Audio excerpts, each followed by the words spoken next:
serious stuff. Since Pascal didn't show up today, we have a new panel member here, and I'd like to introduce all of these people. We got, which most of them I think you all know. The newer people may not know one of them. I'd never met him before, but very happy to get him involved in the convention. Let's start out with Jim Magus, who you saw his seances last night, and he does a lot of that stuff in the Atlanta area. Got Mark Edward, who works in the LA area and works at the Magic Castle. And we have another one of the Magic Castle seance people. I'm going blank today. David Frederick Ashton III. Yeah. And David Frederick. The original elder. yeah, he actually. I was the youngest elder. Yeah. And then, of course, you all know Brother Shadow, so I'll turn it over to them. And what we'd like you to do is, the whole idea of this is to ask what kind of questions, any questions you got on how they do their seances, why, how, and we'll turn it over to them.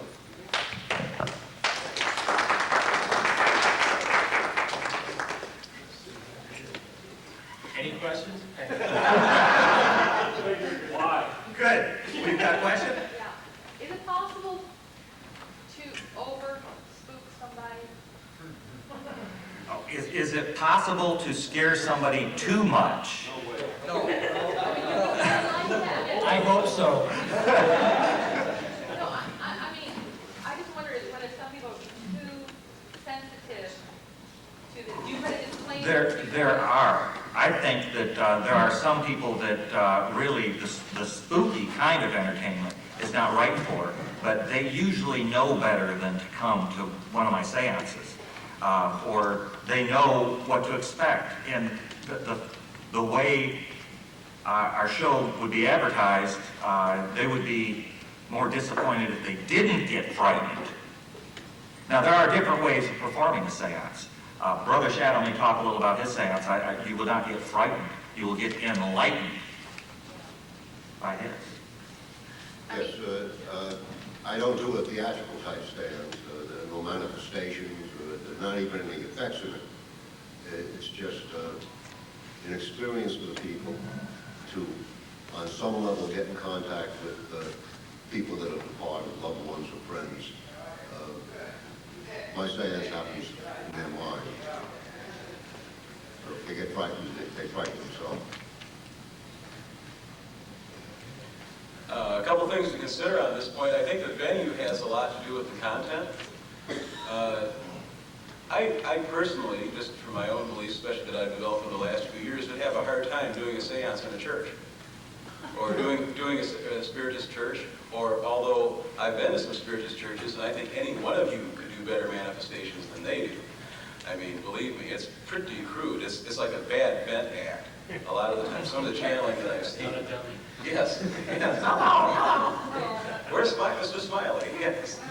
So that has a lot to do with it. Now, doing seances at the Magic Castle, it's a nightclub, or some people used to call it Disneyland for drunks. There's 5 bars there. It's a nightclub.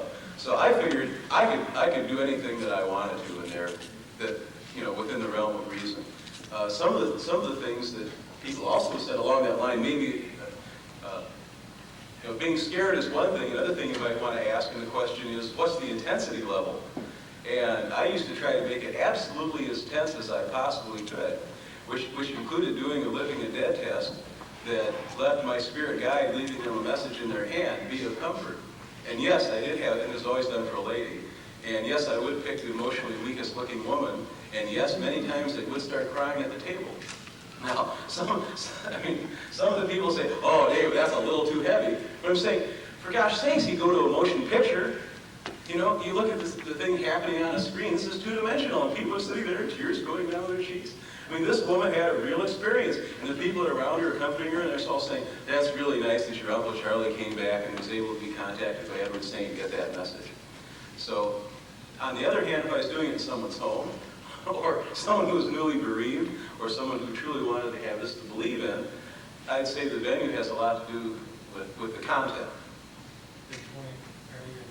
The only thing I would say is I think venue is important. Like, how can you, if you're going to scare somebody, they're paying you to scare them, really. So I think where you're going to do it is the most important factor. I'll agree with that. I also think that for me, I try and do kind of a roller coaster effect, because I think Doc Hilford said it best. No one likes to be scared indefinitely. So you have hills and valleys where they relax, and then you hit them. You know, it's like, I always like Hitchcock because he would get you to think something was going to happen, and then just when you relax, then you hit them. So it's that kind of tension is what I like, where they know they're going to get scared, but you give them a chance to take a breath. Because if they're scared all the way through, then it's very uncomfortable. And I have had people I do a one-ahead thing. And when I do the one ahead, I always try and be a little bit off, because what happens is a lot of times the things that I write down turn out to be, like they'll say, I was born in, I will write down Edinburgh, and they will say I was born in Scotland, and then they say, well, how did you know? My family lived in Edinburgh. So in other words, I made a guess, but it hits home. And in the seance room, it's very effective, because I've had people start crying because they say, like one night, I wrote down Firth of Forth, which is near Edinburgh. And when I asked at the end of the conclusion or during the one ahead, what city are you thinking of? And they said Edinburgh. So when it was revealed, it said Firth of Forth, and all of a sudden this woman burst into tears. You know, and I thought, gee, I didn't think it was that scary or anything. But then, and she was ashen. She just completely, and then she said, well, my parents died in a plane crash in the Firth of Forth. And it was like, you know, so those sort of moments, you can't, there's no humor. You have to just go on. You can't, if they're crying or something, it's very powerful. So you have to have a way to keep it moving.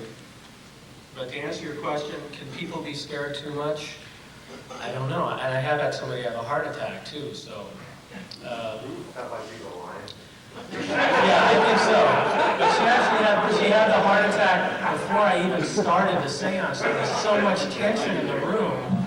I came in and this woman was on the floor, and the paramedics came and took her out, and I mean, Milt Larson was going, what are you doing in there? You know? talk about a great setup for a show. They're wheeling this woman out, and the people are going, what goes on in this room? So I mean, I think that it's the venue. I think the venue is the most important thing. You know, I wouldn't do it in somebody's home as strong as I would do it at the castle, because at the castle, they know it's a puppet show. You know, it's the enchanted tiki room, basically, with candles. When it all works. Yes. Yeah, what is your general length for a seance? Do you suggest, or do you do? Well, you go first. We'll go this way this time. Okay, I will go 45 minutes for a seance. Now, it's actually longer than that when there's a first half that is not the real seance, that we do readings, fortune telling, and that will depend on the number of people at the party. I think an hour is tops. So at the castle is half hour of light seance, which means, you know, setting up. The thing I did last night, to do 22 minutes or whatever I did, is very difficult, because I think you have to bring people along slowly, and that's why I sort of wish Pascal was here, because he has this theory where it's very effective if you start with something that's sort of believable, and then you work up the ladder, so that by the time the lights go out, they're with you, and even the skeptics are a little on edge if something's going to happen. But it takes time to do that. You can't just walk in and go, here's the ghost. You know, you have to start with something and build and build. So I think an hour, but anything after that, people are very uncomfortable in that room. I'm uncomfortable in that room after an hour, because it's claustrophobic and it's very, you know, we plan it that way. So an hour, I think, is enough. What would you do what would you do for one of these performances if you really actually make contact? Yeah. I use it as much as possible. Get it on tape. Get it in the newspaper. The question is, what would happen if one were to actually make contact? My answer to that is my presentation, even though I consider myself fairly glib, is scripted. And I choose my words very carefully. One of the things in the elders, we used to have a saying, when you're doing a seance, make sure that you don't conjure anything up you're not absolutely certain that you can send back. I think that came from Tony Andruzzi originally. And that was one of our, that was one of the rules to live by, and that makes a big difference for what you're doing. So I'm very careful about what I invoke, especially if it's not at the castle, at someone else's home. I'm very careful about how I word things. Words in and of themselves have a hypnotic power, have a certain power on people. They get people's collective consciousness going. I just wanted to say something about the time of the type seance I do. I do all my seances in people's homes. I don't have a special place to do them. And from the time I walk into the house till I walk out is approximately 2 hours. Sometimes a little shorter, sometimes a little longer. Seance itself is never more than 20 minutes. There's a lot of mindset to be done before. There's a lot of setting up of trust between myself and the sitter, and then a talk down at the end. So I sort of reinforce what they saw or what they felt, and because as I say, it all happens in their mind, and you need that reinforcement at the end and to talk about it. So average time, I'd say, with me is 2 hours. What's the most important moment in the seance? What's the most important moment in the seance is the question. You want to go first then? Getting the paycheck was a good answer. Well, I think that's a tough question because the whole seance is built so much together. The atmosphere needs to be built before the seance begins. Very important time because the atmosphere has to be built. The mood has to be set for people to appreciate the seance. I would say the beginning, the induction would probably be the most important moment, if there is a most important moment. I think the most important moment for me is when people initially link hands, because there's this anticipation.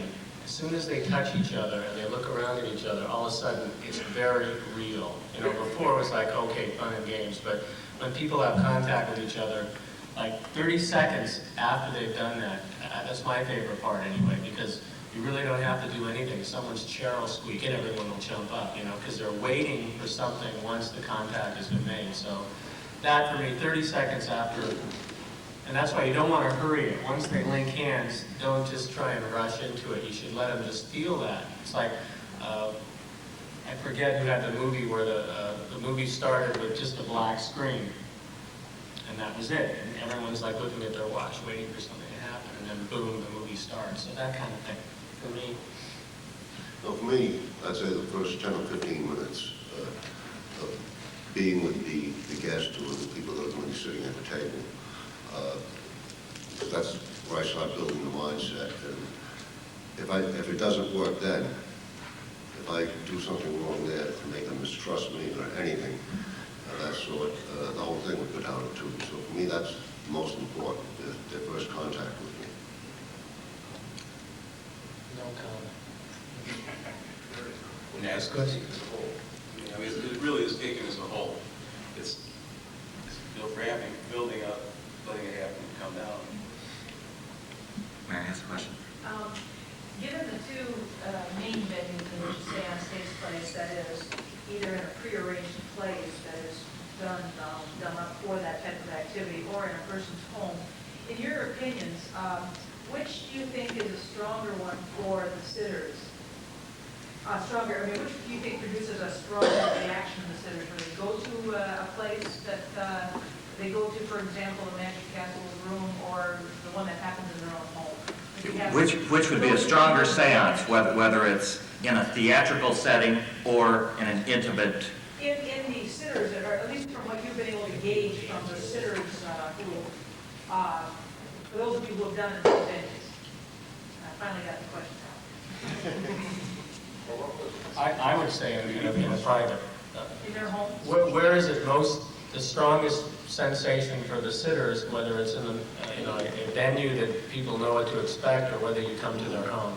And I would say it's when you go to their home, because you can rig the room And I love that part of it. You show up an hour or two early and you tell the person, I must put the holy water around or whatever. You make them leave the room, and then you can custom, you can be very creative. Now the Magic Castle, it's like David said, it's just, people are like, ha ha ha, oh, it's the Magic Castle, you know. There's no tension because they know they're going to get a magic show in the dark, basically. So for me, when you go to someone's house and you show up, it's like the scene in The Exorcist when the front door opens and he's standing there, you know. It's like, I love that. And in fact, I've tried to play up that moment. A lot of times, one time I tried this, I had a bag of ice in my pocket, and I put my hand in my pocket, and I stood out in the yard and got my hand really, really cold. Because what I was going to do is when they opened the door, I was going to say, hi, I'm here, you know, and then shake hands with the person. And it's interesting what happened, because I sat there until it hurt, you know. I mean, this is what I do for my art. And I'm thinking, no, go a little further. Let it really get really cold.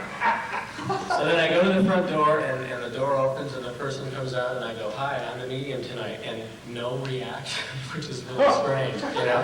No reaction. And then later I talked to some people about it, and I said, well, that's because you didn't set it up. They just thought you had poor circulation. No one is going to say to you, God, your hand is ice cold, unless they know you. Anyway, I think when you go to somebody's house and they don't know what to expect, and you show up and you put the persona right from the get-go, I think that's very important. When you walk in, you cannot say, you know, be flippant about it. You have to look around like you're looking for things or you're sensing things. Mark, maybe you have a heat thing in your left pocket. Right. Yeah. Pretty foggy. Yeah. That might be interesting. Yeah. Yes. There's a thought that's going through my mind. I'd like you guys' feedback on it.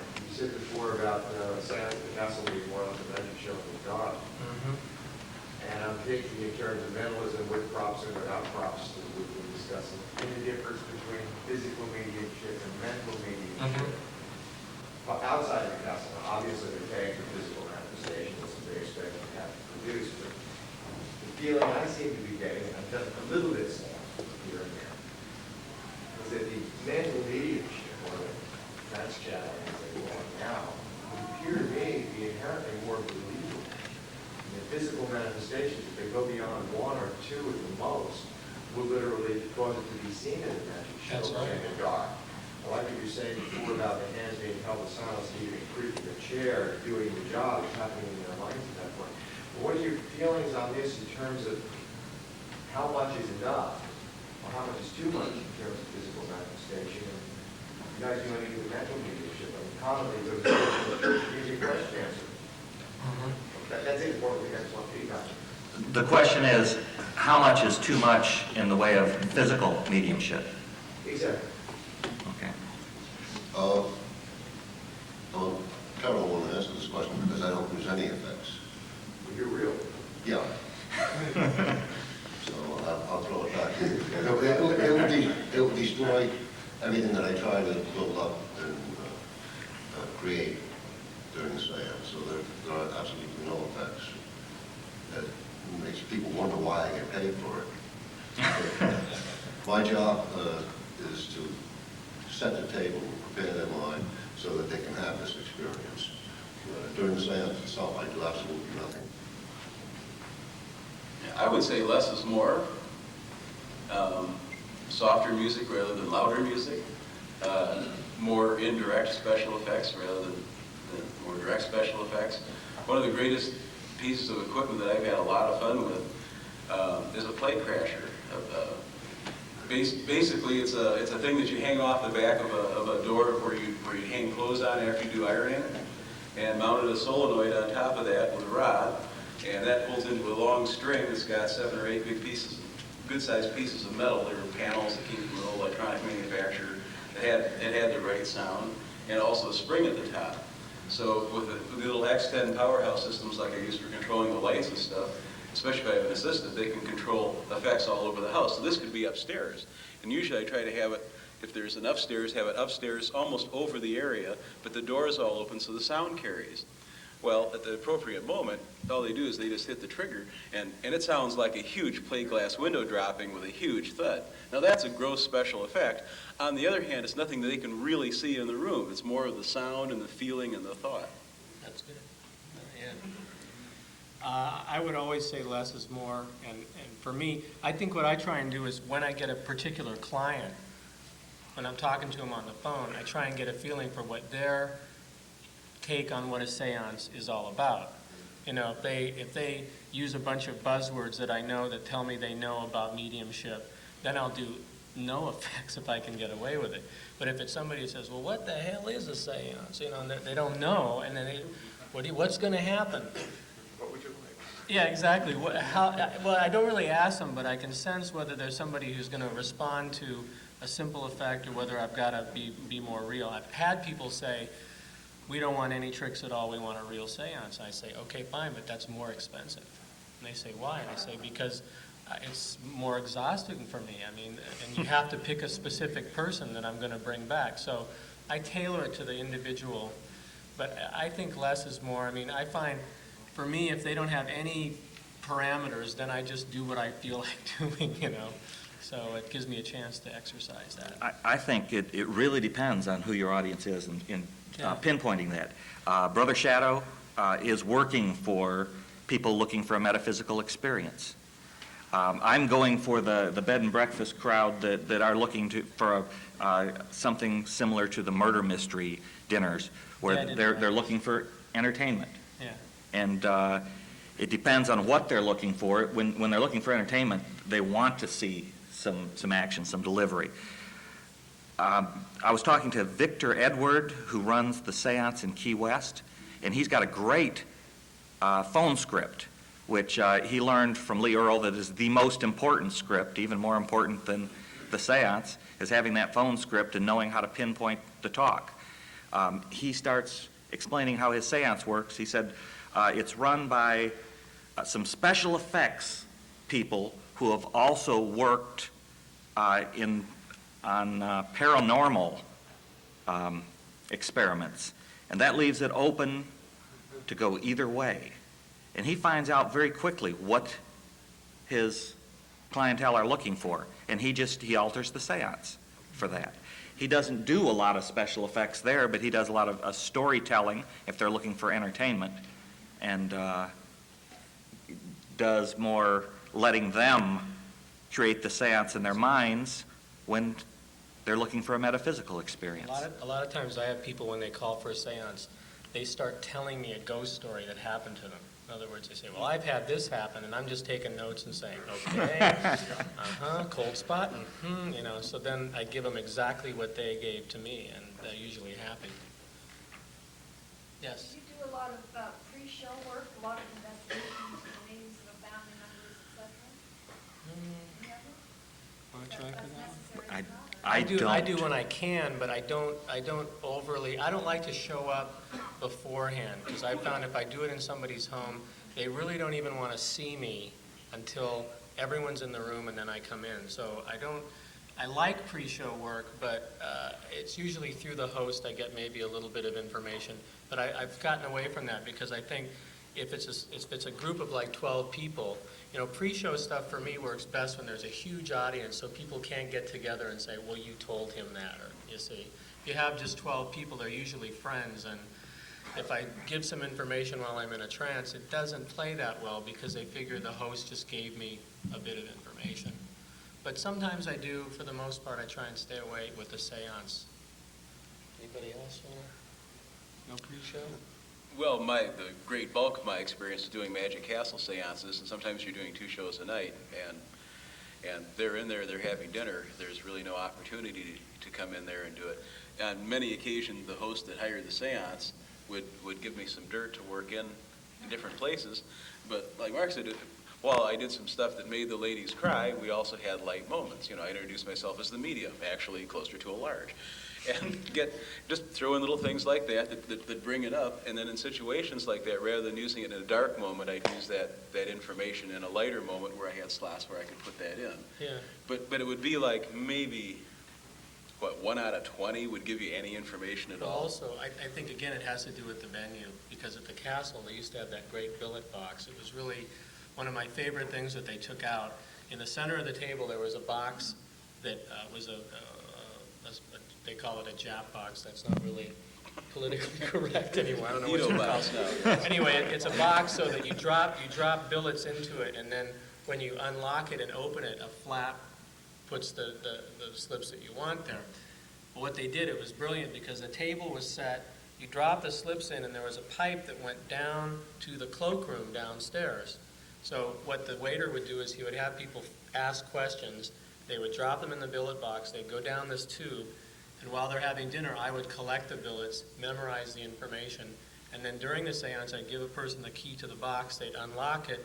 When they opened it, then the dummy billets would be there, and I would burn those. And then when I was in the trance, and I would not answer the question, but I would get pictures and images. So that's the closest thing I ever did to pre-show. And the thing, he followed me. He was my direct successor. Yeah. And the damn box never worked when I was there. Yeah. The blower wouldn't work. The things would get stuck in there. The people say, I well, found it, what yeah, about all the it's- questions and answers and everything? He Well, chewed it when he stopped. It's He chewed it. no, I was before him. Oh.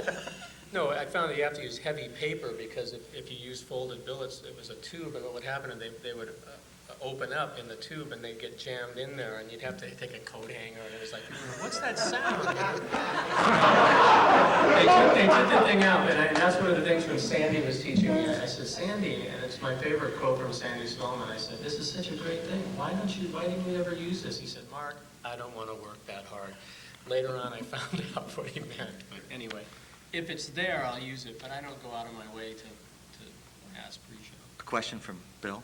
Most of us have heard about it, but could you physically describe the setting and how it works and the whole Magic Castle scene before the seance? The Magic Castle Seance. How it works? Give a description. Yes, it's a delightful dinner for exactly 12 guests. There are 13 places set at the table. How big is the room? It's a fairly small room, but you have to picture a round of 13 is a pretty good-sized table to get 13 people around, and they're pretty much elbow to elbow at the table.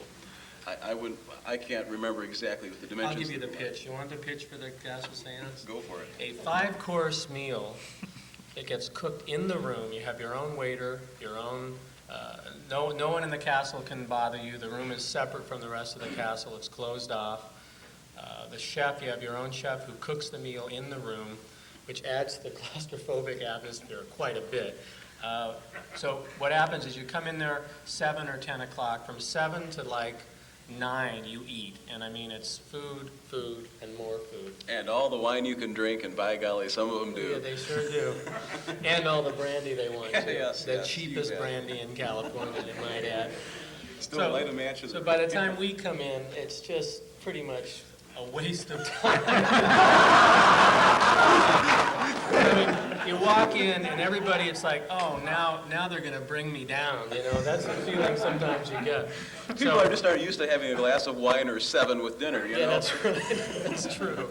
So people generally take advantage of and that's one thing I kind of object to, because I think when somebody's got a really full stomach and they've had a lot of drinks, when you're trying to scare them, it really, and that's why I think people have passed out and they get very nervous. And again, because it's a closed environment, there's no windows. They have an air conditioner.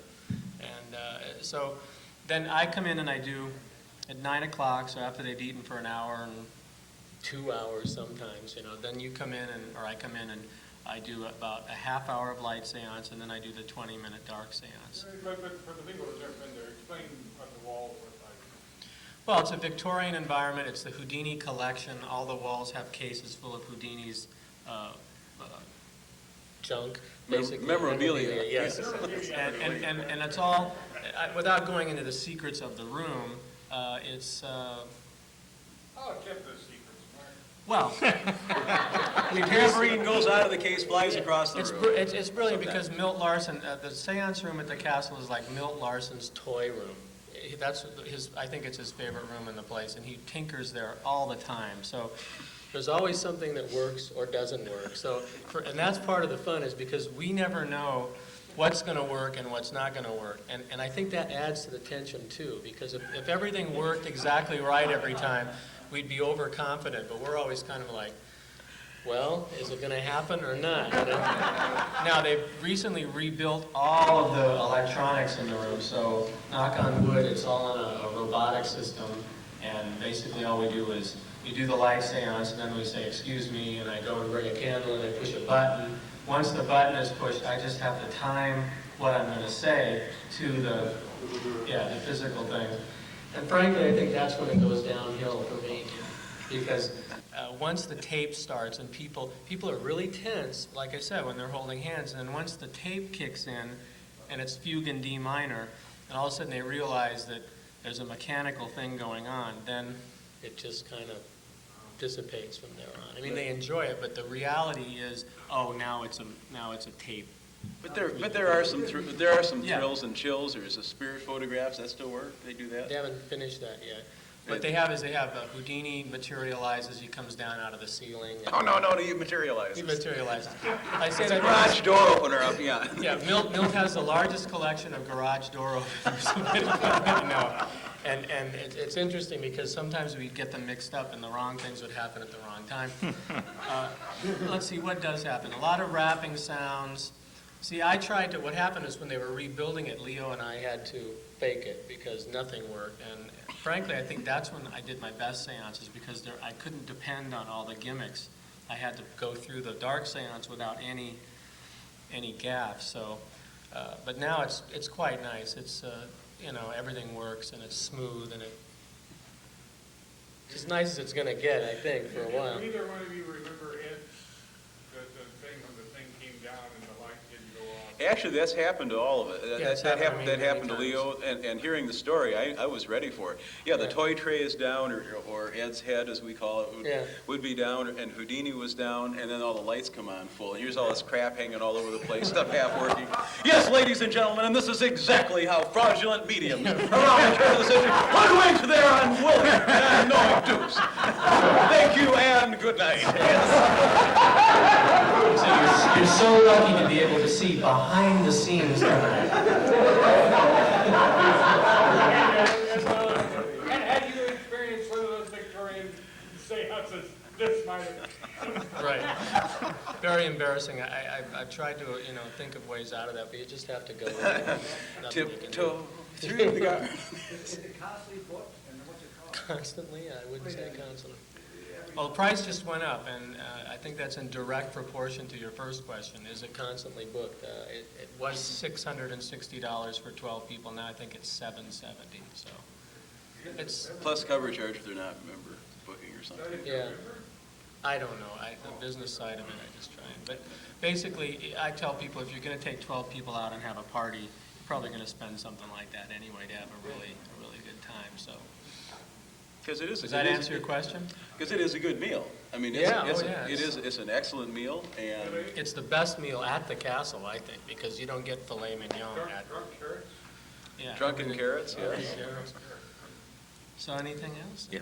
Ford? Yeah, do you want to stick to this Hollywood dark seance, whole hands idea? Because that's not usually what goes on in spiritualist churches, and that's certainly not. I don't. Question is, do we all do the holding hands around the table, a la Hollywood movies, what people are used to? And seeing how I'm starting off, I'll go ahead and say yes. And the reason why I do that is because, for exactly that reason, I want to give the people somewhat of what they're expecting. And if I make it really real, like it would be in a Spiritist church or something, and no one's ever experienced that, they have nothing to go on. So I want to try to use the images they already have in their mind. And I agree, but it depends on your audience, obviously. I think Brother Shadow would disagree from what I've read of his book. For my type, I purposely have them not hold hands because I feel it would be a distraction if one person moves or something. I don't want anything to interfere with the mindset and the memories that are going through their mind.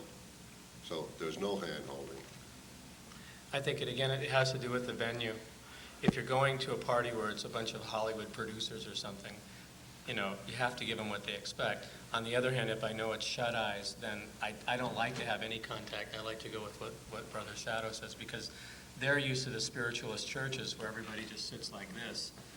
So it makes it a lot easier in a lot of ways. And at the castle specifically, we had a reason for them holding hands, at least when I was there, because nothing worked very well.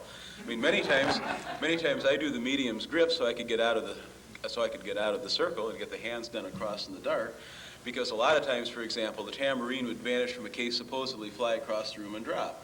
Well, half the time the dropper didn't work, and it was really a good effect. More than half the time. So I'd make sure the medium's grip was on, and when I knew it was supposed to happen, I'd hear the solenoid click, and I'd just get up and walk over and kick the damn thing, and bang, bang, bang, bang, bang, bang, make all the noise.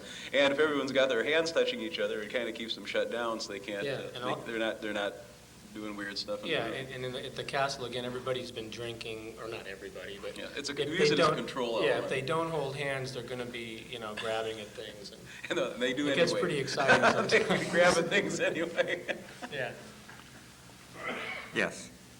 Small practical question.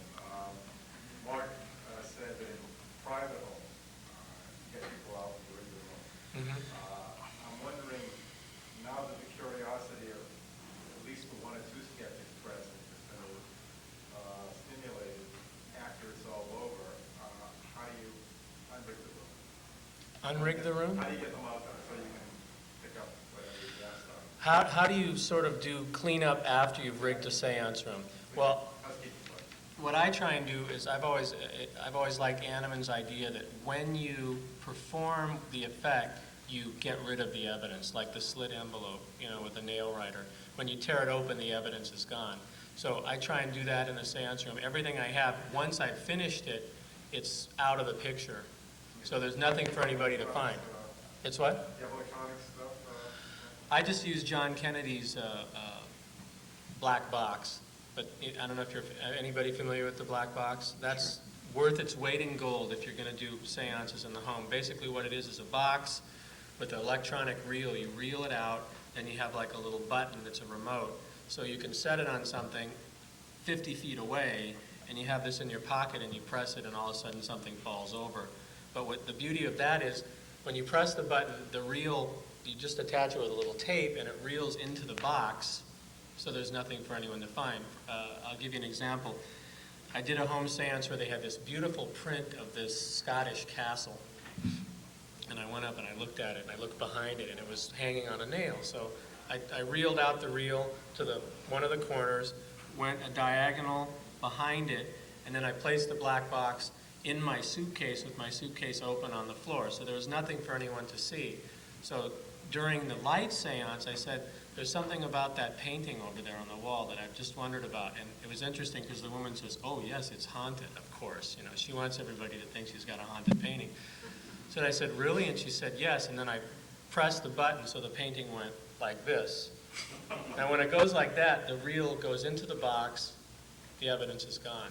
And afterwards, these were all engineers. They're all looking at the painting and looking at the wall. There was nothing for them to find. And I was like 50 feet away, and they knew I didn't pull any threads or anything. And So. the fact of it, going at a can like that is better than having it fall. Right? Oh, yeah, especially if it's their painting. So you have to make sure the nail is pretty, you check all those things out. But I think the cleanup, you really don't want to be around too long after you're finished, because what can happen is if you've got a whole bunch of, and again, it goes back to travel light, if you've got a whole bunch of gaff stuff, after the seance, a lot of times, we've all had this happen, and especially in your circumstance where you want to reinforce at the end, they'll come up to you and they'll start saying, oh, my dead grandmother, this and that, and you'll be like looking around going, don't touch that, and you really don't want to have them, so you try and put things away as you go, and then you just leave, I like to talk to people afterwards. I think that's a very powerful, because that's when it's fun for me. It's also when you sell more shows.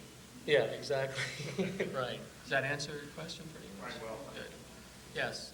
I have two questions.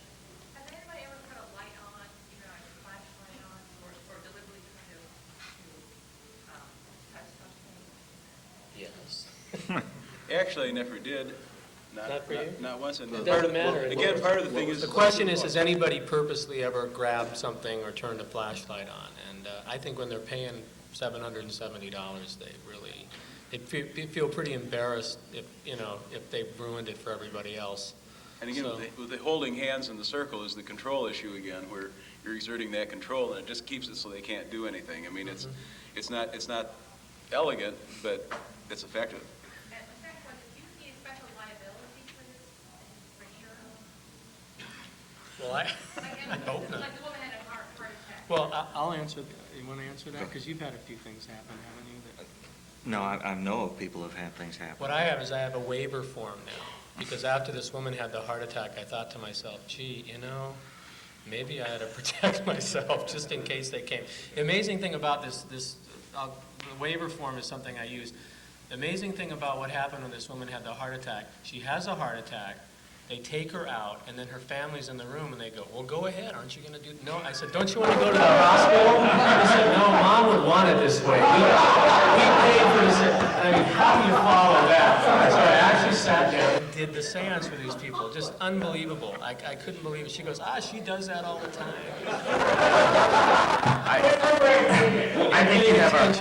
I think you have a certain responsibility when the lights are going out and you're in another person's home, a responsibility for the safety of your guests, and you need to take extra precautions in that manner. What I have, the waiver form that I have is on parchment paper, and it's made as sort of a souvenir. On one hand, it looks like something they could frame and keep as kind of a novelty gift, but on the other hand, in a subtle way, I've phrased it so that it protects me. The first clause says, this protects, I can't remember the wording, it's in my book, this protects the house for 100 years from today, from anything. Or first part says it protects the medium, so if anything happens to me, they're not responsible, you see. And the second part is if anything happens to anybody else during the seance, I'm not responsible. So I balance it out so that they don't feel uncomfortable that I'm making them sign something that is all for them or all for me and not for them. Did you check that out with the lawyer to make sure that it would hold? I doubt that it would, seriously, that it would really hold up in court, but it would discourage people, and it's a great atmospheric tool. Yeah, it sets the tone, because they know, it also makes people, they read it and they kind of know, gee, there's something going to happen here, I better prepare for it. So it also adds to the tension a little bit. Do you each sign it? No, the host of the party signs it and I co-sign it. Now, I have one that Right. each signs, but it's also built into a clipboard to get additional information, what Hey, they want to talk I to. didn't think of that. Good idea. That's nice. So does that answer your question? Anything else? Yes. Yeah, from a selling standpoint, how do you promote the shows, like particularly home shows? Because obviously, very few of us are going to be working the same with the castle. Mhm. How do you promote, like doing home shows? What kind of steps do you go That's through with people as far as correspondence with them and contracts or waiver agreements, all that kind of stuff? The question is, how do you promote How do you sell them? bookings for the seance for home parties? What I do is I have a group of customers that I do parties for, readings, psychic parties. And I started promoting this seance about 3 years ago. Little hints about what could be, what a marvelous experience. And I don't know if I could do it because it's such a drain on me and so on. And they drag out the information. They'll tell us more about it. And then pretty much have them asking you to do it. That type of setup tells them that a wonderful thing is going to happen at this seance, and it's going to be a terrible drain on me, so it's expensive.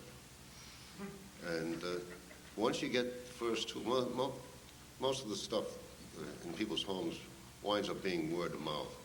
You're doing a job at one party, somebody at that party is going to have people over. If you've made them happy when they were a guest, they're going to book you for their guest.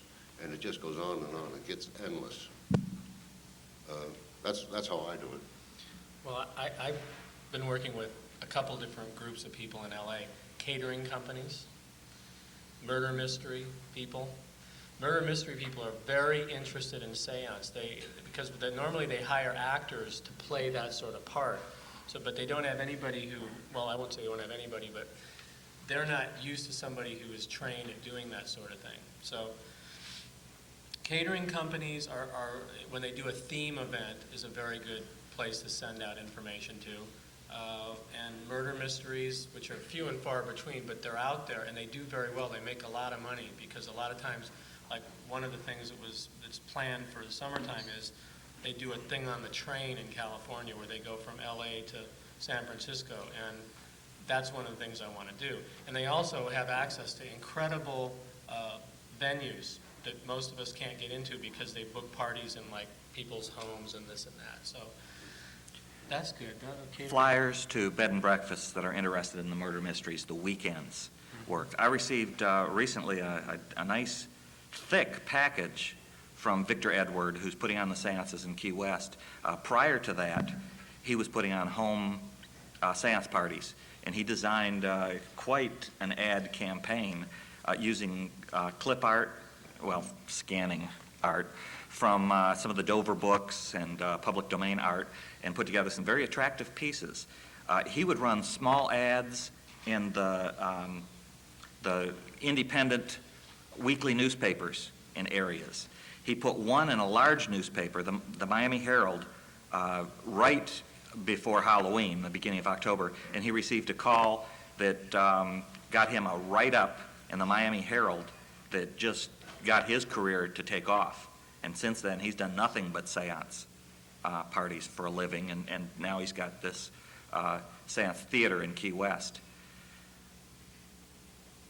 As far as, I know this is a touchy subject to you, but when it comes to money on these kind of things, do you like charge by just for the party in general, or is each individual charge, like I know some people do for side parties, or, how do you? I get $350 for 12 people, and more than a dozen I'll charge per head.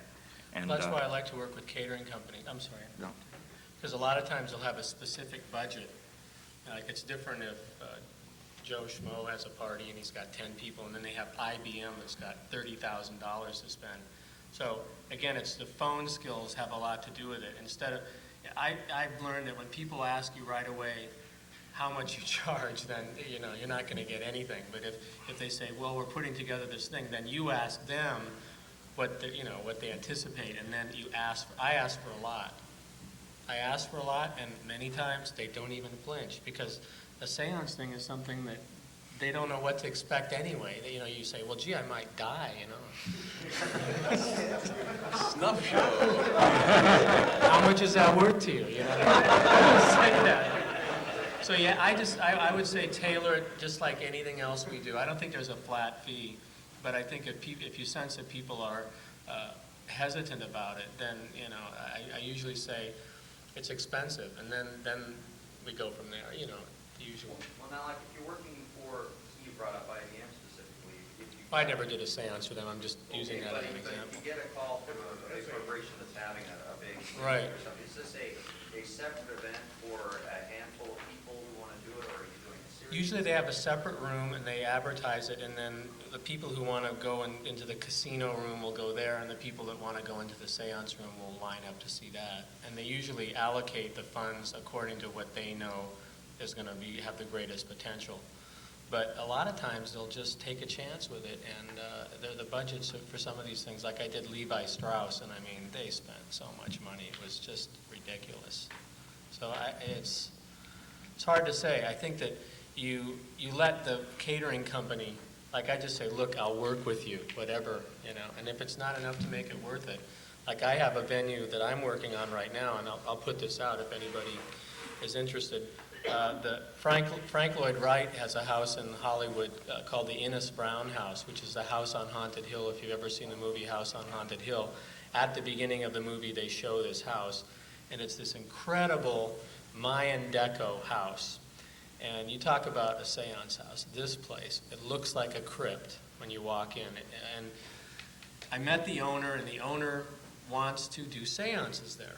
So I signed a contract with him. I can use the Innes Brown house. Now the problem is he wants $1,000 just for the night, for him. So everything above that, I've got to charge probably $4,000, $5,000 to do it. So how many people can afford that? Not too many. So in that case, you see, sometimes the overhead is prohibitive. But with a catering company, I pitch that to them, and they, even for them though, that's still a lot. So if you know anybody who wants to have a real scary seance for $5,000. Pascal, do you have a question? Pascal. Jim, you mentioned your dark portion of the seance.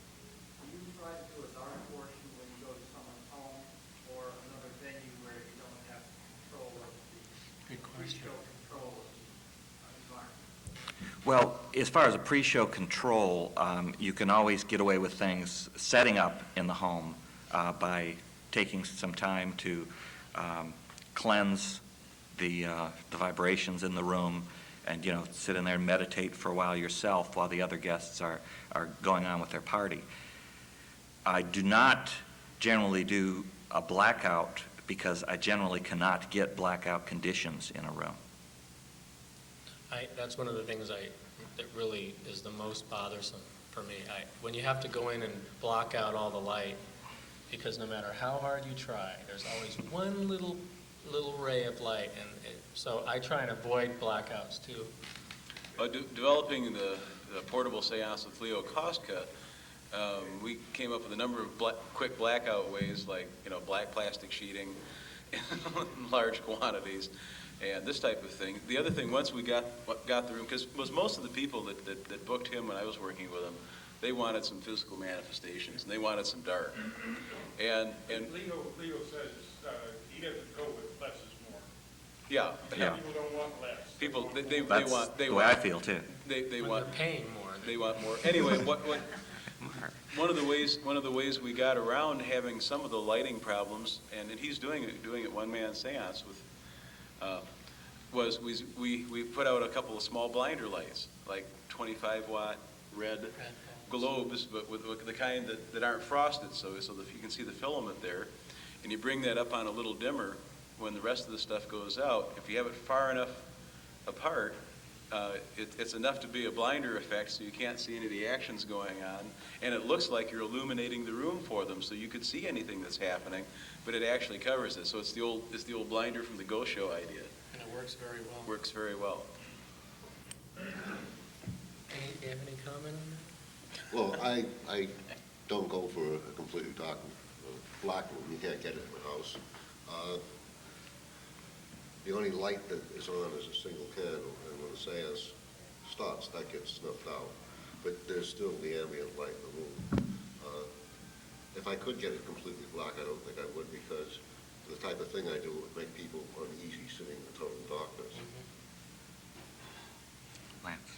Yes, when you folks want to do the corporation type seances, do you ever have the corporations approach me with the idea of, well, can you incorporate our logos, or can you incorporate our products or something? No, trade show seance. That's an interesting concept. You're right. We're going to make Not yet, I was thinking along the line of saying like the hospitality suite format where they've got you in a separate room. Right. But hey, by the way, maybe. Usually, I would say usually people who, even the corporate people, I mean, I haven't done too many corporate seances. Usually it's through a caterer or something like that. But they leave me alone because it's kind of a special thing. They don't know what to expect, and they're a little bit intimidated by what I'm doing. And the corporate people really don't know what to expect because they're used to, having a corporate type lecture. So I try and let the caterer or a go-between handle that kind of interaction, but it's an interesting idea. Spirits, that's right. Absolute. Pasquale. Mark, you mentioned that you use the caterer. Mm-hmm. I think it's They use me as more. a good idea, yeah. What do you tell them about what you do? I send them a tape because to try and explain it over the phone to a lot of these catering people, they're used to dealing with food and liquor, and if you say you do a seance, they're like, oh really? It's hard to break through initially. So what I do is I send them a tape and a full publicity packet. Then I call them back, and usually they say, wow, I didn't know anybody was doing this. So you have to follow up. It's not something that you can explain. I think that's one of the toughest things in selling and marketing seances is people don't know what to expect. You can't it's hard to cold call and say I do seances because you get the strangest reactions from people. They put you on hold, and I've had it happen. So, yeah. Another thing along... Wait, he's got another question. Oh, I'm sorry. Do you say on your tape, is it the same act that you do, or do you have a different? It's a melange of many different things that I've done. So they get a little bit of everything. I don't have a specific seance tape yet. Oh, I was going to talk about catering. Now, I've done very few seances. We have part of it like a seance team in Portland, and I do technical advice and background on it and help them with promotion. We've done 4 major events in the last couple of years. And in these cases, the people came to us and they were looking for the event. So we didn't get it from the caterer, we got it, and then I contacted the caterer and put it all together like that, and there's an extra layer of money in it. If you can get the event, and one thing I'm saying, even if you have a wife or girlfriend or somebody who cooks, man, don't handle the catering. Use a professional catering service. Partly because a lot of them will have liquor licenses that they can use, or at least a beer wine license, and they take care of all of it. So it works both ways. If you get an event where you want a seance, where somebody wants a seance dinner, find some local caterers in your area that you might want to work with, just so you have that in the back of your mind, and walk away with a couple $100 extra commish. I'm really lucky because my next door neighbor is a caterer. So whenever I have any problems, I just go to the back fence and, he puts me through to somebody, so. Anything else? We've seen the seances, more or less, magician seances. But Brother Shadow, you do something different. Can you describe basically what your seances are? The question was, what type of seance do I do in the home? It's sort of expanding the consciousness of the sitters, getting their minds open to suggestion. It starts before they ever come to the house. I have the hosts talk to the guests that they're going to invite and ask them, before they even come, start thinking about the person that they would like to have a contact with. So that's constantly in their mind before they even get there. I keep building up the thing that I use a ritual just before the seance, which involves some chanting, deep breathing, and a contrast with light. It's using most hypnotic induction techniques without going all the way. You want to get their minds so that very, very open to suggestions. And you do all your work before the seance. So by the time they're all sitting at the table and I snuff out the candle, they've been thinking about this person. I've led them down a road where they're going to start thinking about memories of places that they've been to, experiences that they had, and I leave them on their own. There's sometimes music playing. If it's all the same age, everybody at the table is of the same generation, I will play music. I have about 10 tapes for different periods of time. And the music is played very, very low. It's a small recorder under the table, and they know the music is going to be playing. And there's a very good chance you're going to hit with one or two of the people their song, which helps stir up the memories also. If it's a mixed age group, I don't do it because then it becomes distracting. After the seance, when the music stops, the seance is over. I have the host, after a couple of minutes of them just sort of coming back and everything, serve a small snack or something, and I spend about a half hour with them talking, asking them to tell about their experiences. If there's somebody who didn't quite get the whole thing, it's at that time that I convince them that they did. Because everything happens in their mind, and it's at that time that you're usually setting up extra dates. And people go away very happy. It's not a theatrical seance, it's not a scary seance. It has to be just the opposite. They have to be totally relaxed and trusting you. And that's it. Do they contact dead spirits? Not in the sense most people think of seances. I tell them in the beginning, this is not the kind of seance where we're going to contact Aunt Noah to find out where she buried the money. The spirit of the person you want lives within you. The memories that you have, your conscious memories, your subconscious memory, as long as you're alive, that spirit is alive, and it's in you. And what my seance is all about is trying to get those memories out of them so they can relive them during the seance.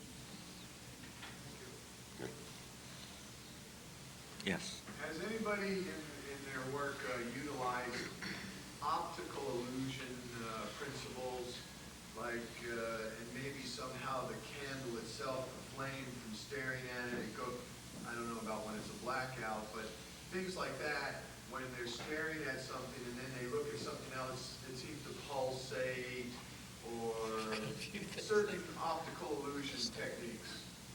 Has anybody used that? The ritual that I use in the seance, or before the seance, is the ritual of the rock. And it works because a flickering light of candle, a black rock, flat black rock sitting on a bright red cloth. It's the contrast of the black and the red and the flickering light, the suggestion that this rock is becoming alive, and they're imbuing the rock with the spirit of the person that they're trying to contact.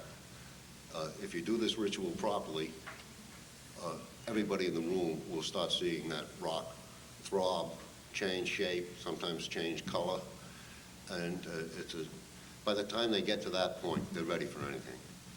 And that is an optical illusion. Yes, Tom? Well, I wanted to just, can I just answer one thing to him? Because and the other, his is, you know, the subtle thing, and the castle, we don't go for anything. Subtlety. Subtlety is out. So to answer your question, we now have a thing where it's a candle that's lit, and there's like a hairdryer blower that is hidden behind one of the pillars. So again, the tape has got relays on it, and at a certain point I say, Beatrice, are you with us? And she says, yes, watch the candle. So the relay kicks in and the candle blows out by itself. And everybody loves that because it doesn't seem to come from anywhere in the room, and the candle goes out. So things change, but in that case, it's totally gaffed into the room. You can't really take a hairdryer and try and go to somebody's home and set it up. So you may ask. Well, no, the old yeah, but too much work, you know. Well, the old-fashioned way, and what was previously in the castle, and it does make a little noise, is in it. No, what we still use is a Freon can with a remote valve and a little thing run up the side of the candle or through the center of the candle, and it's just got a little blowout. And Freon or Halon is a fire extinguisher by itself, so it doesn't take much of a squirt. And in the portable seance, that's what we do. So we got a hole drilled in the table, and the candle has to be in the right place. So at the right time, we can put out the candle. Didn't Leo at one time though? Didn't he had a floating candle that went out, right? Remember that? That was just a. Thank you for sharing, Rob. I feel so much closer now. Yes.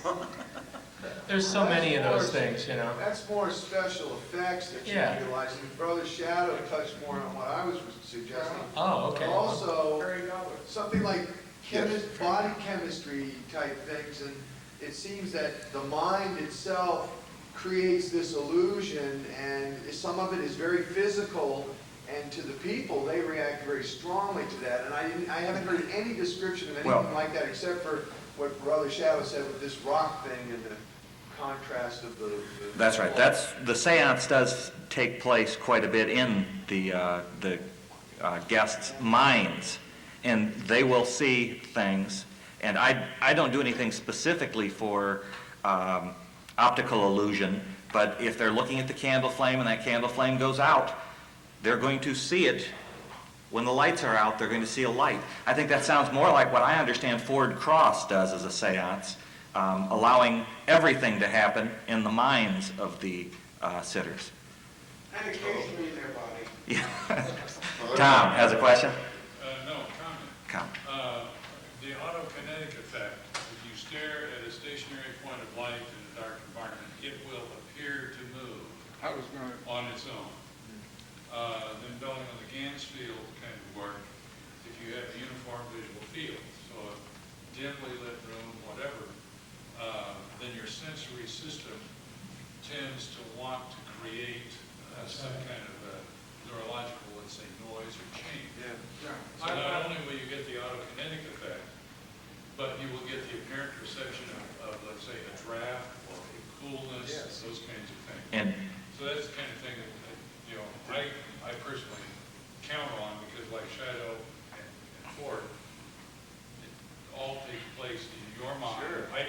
doing so things. real. That's ideal for an impromptu seance when you're called upon to do something and you don't have your bag of tricks. I mean, if you've got UFO abductions, if you've got false memory syndromes, you know, those kinds of things, hey, we're just mobilizing, focusing, creating a scenario. I think a lot of what makes seance work so powerful is, like with a lot of the psychic work that we all do, people really want us to succeed. So the less you do, then, you know, if nothing's happening, you know, if there's no bells ringing or tambourines, then they, like you said, they'll construct something that will happen. And if they don't say it out loud during the seance, then afterwards they'll talk with each other and they'll say, oh, I saw this and I saw that. So I think it's a subtle combination of the two, which I think is what works best. Lee, you're in LA probably 5-6 years ago. Eugene Berger came into town, and there's a bunch of us that said we'd really like to have a special thing on doing seance work, not on magic or anything else. One of the things he did in the room, one of the first things he did in the room, we put out all the lights and we all sat around and owned for a few minutes.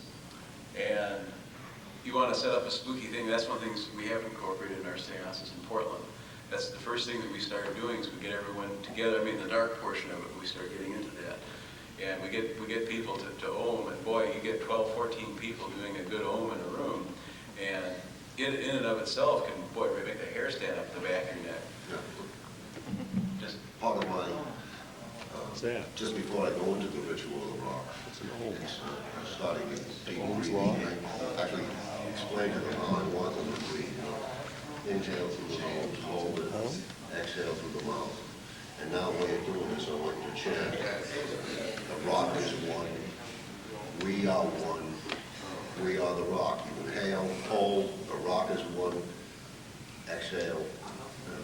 This goes on all during the seance in a low tone. By the time the rock ritual is finished, they're all hyperventilating. And it makes them quite easy to control. Anybody else? Mark. As far as, there's some real obvious sources of, you know, material effects and whatnot, the Seance magazine, you know, info and places like that. Do you have any other sources that may not be so well known or just? Well, I watch a lot of old movies, and I think Jim does Yes, too. I get my inspiration from spooky movies. I would like to recommend Larry Keane has some wonderful effects out. I used EAP. Mark used, last night, Mark used The Cold Side, I think. Yeah.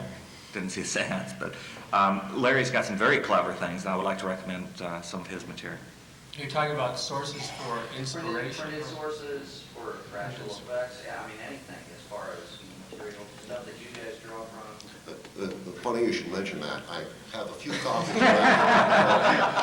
Other than our own material. My seance has laid out every detail in it. I want to say one thing, that I think that it's a cumulative thing. I don't think there's any one source. I mean, I try and read a ghost story, you know, daily. And so there's old radio shows, there's books, but the problem that I find with the movies and the books is that it's again the Hollywood take on what a seance is, and I think we're really moving into more of what Shadow's into. I'm finding myself cutting back on the you know, the turban type thing that people. No offense, President. I mean that unfortunately is what people have grown to expect when you do a seance. So I think the sources. It's good to look at some of the it's kind of like look at what the past shows in the movies of the 30s and this and that, and then try and avoid it. And that's one of the questions that I have written down is, what do we think of when we think of a contemporary medium? In other words, that's been the biggest challenge for me, is to try and stay away from the stereotype thing. So. I wonder though, Mark, if you stay away from the stereotype, then you're doing, you know, then you're not going to be doing it as entertainment. Yeah, but I think ultimately what it really comes down to is you'll make more money with shadow style than you were with all, because it reaches the well, I'm just saying, Well, okay, I think what it is it's the emotional level that you want to reach. I think that if you have props, and somebody said it before already, the more props you have, the less money you make or something like that. And I really think it's true. Because when you empower people and they see things on their own, then I think that's where I'm heading. It's going to take a while because now I'm starting to work more with shut-eyes, and I've seen how they work, and I've seen the effect on the audience, and it's totally different than if you're doing a magic show in the dark. So, but to answer your question, there's all sorts of stuff out there. I'll give you my list if you don't already have it. And I'm not sure David Copperfield would agree that you make less money the Yeah. more props that you carry around.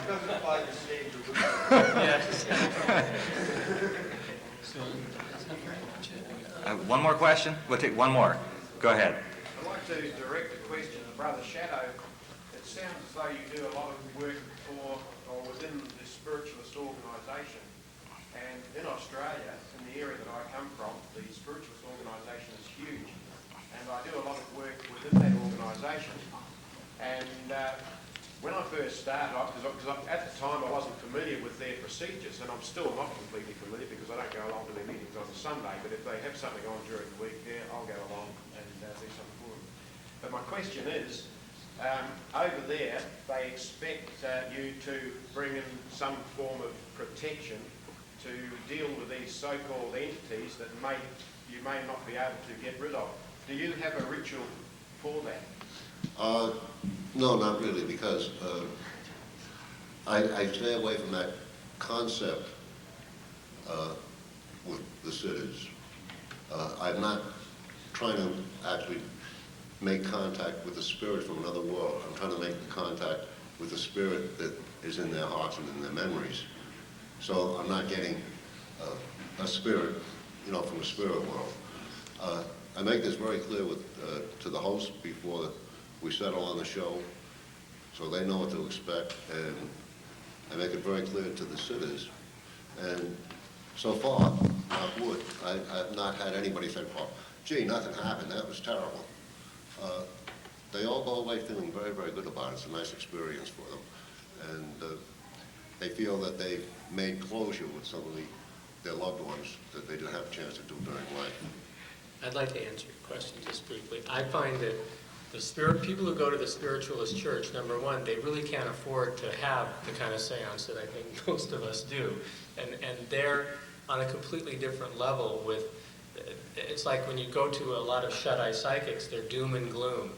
And they do have that attitude about, well, what are you using for protection? How are you going to make sure the wrong things don't go in? So I don't deal with that. And I've had people ask me, and I tell them, look, my theory is I say, look, if I had a packet of postcards of beautiful landscapes in this hand, and in the other hand I had a packet of pictures of automobile accidents, which do you want to look at? And they'll say, well, I want to look at the landscape. So I say, well, then there's no need for us to worry.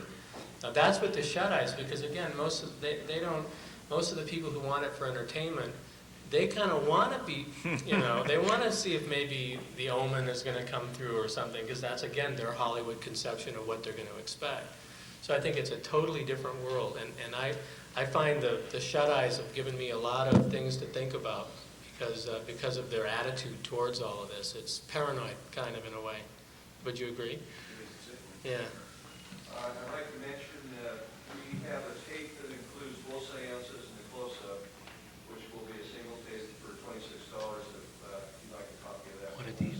I'll get to see your act. And with that, I guess we can all get off the bench. Okay, thanks a lot. Thank you. By the way, if you're interested in Confessions of a Coffee Shop Psychic, I'm going to cover everything, my philosophy, exactly how I run the business, how I work the shop. So I've got a lot of material to cover. It'll start exactly at 1 p.m. Thank you.